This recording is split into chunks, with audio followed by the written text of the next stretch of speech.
Hello everyone, this is Julian from Kanen Coffee, and today we have a Mazzer DOSER grinder, but on this model we actually replaced the DOSER with the Mazzer Mini electronic spout. As you can see, here's the DOSER right here, and you can do a full conversion kit.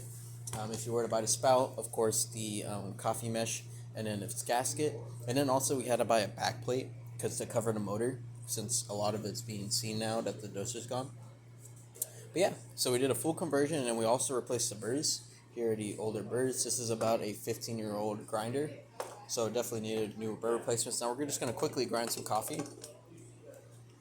Now I did calibrate it to roughly an espresso blend. Of course, you have to recalibrate it to your machine. But as of right now, it's really, really fine coffee. So if we were to take some in, nice and powdery, as you can see.